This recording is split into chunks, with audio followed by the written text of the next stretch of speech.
റോഷിപാൽ കൂടി നമുക്കൊപ്പം ചേരുന്നുണ്ട്. റോഷിപാൽ, ഇപ്പോൾ അർജുൻ കല്യാണും ടി വി പ്രസാദും പറഞ്ഞു വന്നതിന്റെ തുടർച്ചയായി 82 പേരുടെ മൊഴിയാണ് എടുത്തത്. നവീൻ ബാബുവിന്റെ കുടുംബാംഗങ്ങൾ അടക്കം 82 പേരുടെ മൊഴി SIT രേഖപ്പെടുത്തിയതാണ്. ഇതിൽ CBI അന്വേഷണം വേണമെന്ന് കുടുംബം പറയാനുള്ള കാര്യം മറ്റു കാര്യങ്ങളിലേക്ക് അന്വേഷണം പോകുന്നില്ല. ഇതിൽ PP ദിവ്യ ഇങ്ങനെ ഒരു ആരോപണം ഉന്നയിക്കുന്നതിന് കാരണമായ സംഭവത്തിലേക്ക് അന്വേഷണം കൃത്യമായി പോകുന്നില്ല എന്നതായിരുന്നു അവരുടെ ആക്ഷേപം. ഇതാ കുറ്റപത്രം വരുമ്പോൾ അതിൽ ഒരേ ഒരു പ്രതി, അത് ആ പ്രസംഗം നടത്തിയ PP ദിവ്യ മാത്രം. അന്വേഷണം പൂട്ടിക്കെട്ടുകയാണോ റോഷിപാൽ PP ദിവ്യയെ മാത്രം പ്രതിയാക്കിക്കൊണ്ട്?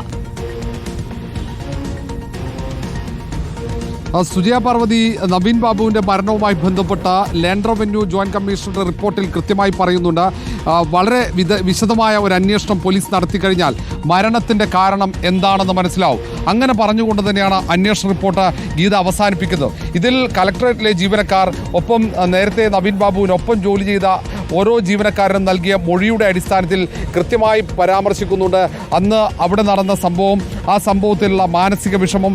അതിന് പുറമെ ഈ ഉദ്യോഗസ്ഥൻ നവീൻ ബാബു എന്ന ഉദ്യോഗസ്ഥൻ ഇതിനു മുമ്പോ അതിനുശേഷമോ ഒരു തരത്തിലും ഇങ്ങനെ കൈക്കൂലി വാങ്ങിയതായോ കൈക്കൂലി വാങ്ങുന്ന ഉദ്യോഗസ്ഥനാണോ എന്ന പരാതിയോ അല്ലെങ്കിൽ പരിഭവമോ ആരിൽ നിന്നും കേട്ടിട്ടില്ല എന്ന്. ഏറ്റവും കൂടുതൽ സമയം നവീൻ ബാബുവിന് ഒപ്പമുണ്ടായിരുന്ന ഡ്രൈവർ നൽകിയ മൊഴിയിൽ പോലും അത് കൃത്യമാണ്. ഇതുവരെ അങ്ങനെ ഒരു പരാതി വന്നിട്ടില്ല. ഒരിക്കലും കൈക്കൂലി വാങ്ങുന്ന ഉദ്യോഗസ്ഥനാണ് നവീൻ ബാബു എന്ന് വിശ്വസിക്കാൻ കഴിയില്ലെന്നാണ് കലക്ടറേറ്റിലെ ഏറ്റവും പ്രധാനപ്പെട്ട ഉദ്യോഗസ്ഥന്മാരൊക്കെ ലാൻഡ് റവന്യൂ കമ്മീഷണർക്ക് മൊഴി നൽകിയത്. അങ്ങനെയെങ്കിൽ ഇതിന് പിന്നിൽ കൃത്യമായ ഗൂഢാലോചന നടന്നിട്ടുണ്ടോ എന്ന പ്രധാനപ്പെട്ട ചോദ്യമുണ്ട്.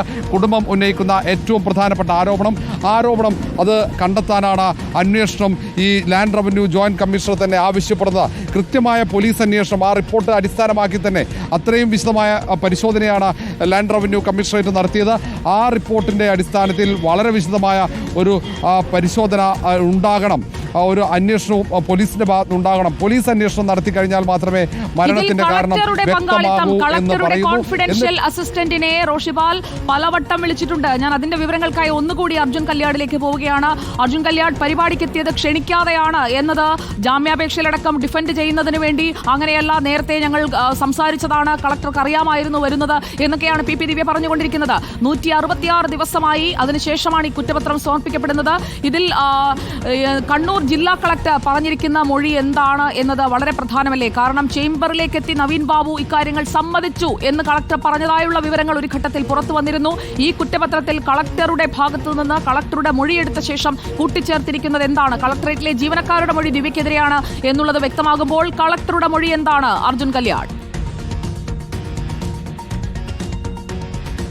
സുജി, അതായത് 2024 ഒക്ടോബർ 14 യാത്രയപ്പ് നടക്കുന്ന ഘട്ടത്തിൽ ആ യാത്രയപ്പിൽ ദിവ്യ ഈ ക്ഷണിക്കാതെ ഈ പരിപാടിയിലേക്ക് എത്തുന്നു. അതിനുശേഷം ഈ പരിപാടി കഴിഞ്ഞ് ദിവ്യ മടങ്ങുകയും ഈ പരിപാടികൾ, യാത്രയപ്പിൻ്റെ ചടങ്ങുകളെല്ലാം പൂർത്തിയായതിനു ശേഷം ADM നവീൻ ബാബു കലക്ടറുടെ ചേംബറിലേക്ക് എത്തി കലക്ടറോട് ചില കാര്യങ്ങൾ സംസാരിച്ചിരുന്നു. അതായത് ചില കുറ്റസമ്മതം ഉൾപ്പെടെ നടത്തിയിരുന്നു എന്നുള്ളതാണ് ഈ ഘട്ടങ്ങളിൽ പുറത്തേക്ക് വന്നിട്ടുള്ളത്. അതായത് ഈ വിവാദം കത്തിപ്പടർന്ന ഘട്ടത്തിൽ പുറത്തേക്ക് വന്നിട്ടുള്ള വിവരം. എന്തായാലും ഇതുമായി ബന്ധപ്പെട്ടുകൊണ്ട് കലക്ടർ ലാൻഡ് റവന്യൂ ജോയിന്റ് കമ്മീഷണർക്കും അതുപോലെ തന്നെ ഈ പോലീസിൽ SITക്കും നൽകിയിട്ടുള്ള മൊഴിയും വളരെ നിർണായകമായിട്ടുള്ള കാര്യങ്ങൾ ഉൾച്ചേർന്നിട്ടുണ്ട് എന്നുള്ളതാണ് മനസ്സിലാക്കാൻ വേണ്ടി കഴിയുന്നത്. പക്ഷേ കുടുംബം വലിയ രീതിയിൽ കലക്ടറുടെ ഇടപെടലുകൾ സംബന്ധിച്ച് ദുരൂഹത ആരോപിക്കുന്നുണ്ട്. കാരണം കലക്ടർ ഈ കുടുംബത്തിന് നൽകിയിട്ടുള്ള കത്തിൽ ഉൾപ്പെടെ, അതായത് മരണപ്പെട്ടതിന് ശേഷം ഈ പത്തനംതിട്ടയിലെ ശവസംസ്കാര ചടങ്ങുകളിൽ പങ്കെടുക്കാൻ വേണ്ടി പാടില്ല എന്നുള്ള ഒരു താല്പര്യം കുടുംബം ജില്ലാ കലക്ടറെ അറിയിക്കുന്നു. പക്ഷേ ആ ഘട്ടത്തിൽ കലക്ടർ കുടുംബത്തിന് ഒരു കത്ത് കൈമാറിയിരുന്നു. ആ കത്തിൽ ഉൾപ്പെടെ സൂചിപ്പിക്കുന്നത് വളരെ കാര്യക്ഷമതയോടുകൂടി ഇടപെട്ടിട്ടുള്ള ഒരു ഉദ്യോഗസ്ഥനാണ് ADM നവീൻ ബാബു എന്നുള്ളതാണ് സൂചിപ്പിക്കുന്നത്. അപ്പോൾ സ്വാഭാവികമായും അങ്ങനെ കാര്യക്ഷമതയോടുകൂടി ഇടപെടുന്ന ഒരു ഉദ്യോഗസ്ഥൻ എങ്ങനെയാണ് അഴിമതിക്കാരനായി മാറുക? അപ്പോൾ കലക്ടറുടെ ഈ മൊഴി പോലീസിനും അതുപോലെ തന്നെ ലാൻഡ് റവന്യൂ ജോയിന്റ് കമ്മീഷണർ ഗീതക്കും ഉൾപ്പെടെ നൽകിയിട്ടുള്ള മൊഴികളിൽ ചില വൈരുദ്ധ്യങ്ങളുണ്ട് എന്നുള്ള കാര്യം കുടുംബം ഉൾപ്പെടെ ചൂണ്ടിക്കാണിക്കുകയും ചെയ്തിരുന്നു. കലക്ടറുടെ പങ്ക് സംബന്ധിച്ച് അന്വേഷണം വേണമെന്നുള്ള വലിയ രീതിയിലുള്ള ആവശ്യം കുടുംബത്തിൻ്റെ ഭാഗമായും രാഷ്ട്രീയപരമായും ഉയർന്നു വന്ന ഒരു സാഹചര്യവുമെല്ലാം ഉണ്ടായിരുന്നു. അപ്പോൾ ഇനി ഈ കുറ്റപത്രത്തിൽ ചാർജ് ഷീറ്റിൽ ഉൾപ്പെടെ സൂചിപ്പിക്കുന്നത് ഈ കലക്ടറുടെ മൊഴി വളരെ നിർണായകമാണ് എന്നുള്ളതാണ് മനസ്സിലാക്കാൻ വേണ്ടി കഴിയുന്നത്. അപ്പോൾ എന്താണ് ആ സമയത്ത് കലക്ടർ സംസാരിച്ചത് എന്നത് വളരെ കൃത്യമായി ഈ ചാർജ് ഷീറ്റിൽ അല്ലെങ്കിൽ കലക്ടറുടെ മൊഴി എന്താണ് എന്നുള്ളത് ഈ കുറ്റപത്രത്തിൽ ഉണ്ടാവും. അപ്പോൾ സ്വാഭാവികമായി എന്തൊക്കെ കാര്യങ്ങൾ സംസാരിച്ചു അല്ലെങ്കിൽ എന്തൊക്കെയാണ് ഈ ADM നവീൻ ബാബു കലക്ടറോട് സംസാരിച്ചിരുന്നത് തുടങ്ങിയിട്ടുള്ള കാര്യങ്ങളെല്ലാം തന്നെ ഒരു വ്യക്തത വരികയും ചെയ്യും. പക്ഷേ ഈ യാത്രയപ്പ് യോഗത്തിൽ ഈ കളക്ടറുടെ കോൺഫിഡൻഷ്യൽ അസിസ്റ്റന്റിനെ ഈ യാത്രയപ്പ് പരിപാടി തുടങ്ങുന്നതിന് മുൻപ് തന്നെ തുടങ്ങിയോ എന്നുള്ളത് അറിയാൻ വേണ്ടി PP ദിവ്യ പലതവണ ബന്ധപ്പെട്ടു, അല്ലെങ്കിൽ ഫോണിൽ വിളിച്ചിരുന്നു എന്നുള്ളതാണ് കുറ്റപത്രത്തിൽ സൂചിപ്പിക്കുന്നത്. അപ്പോൾ സ്വാഭാവികമായും അർജുൻ കല്യാട് കുറ്റപത്രം സമർപ്പിക്കുമ്പോഴേക്ക് നമുക്ക് കൂടുതൽ വിവരങ്ങൾ ലഭ്യമാകുന്ന മുറയ്ക്ക് വീണ്ടും എത്താം ഞാൻ അർജുൻ കല്യാടിലേക്ക്.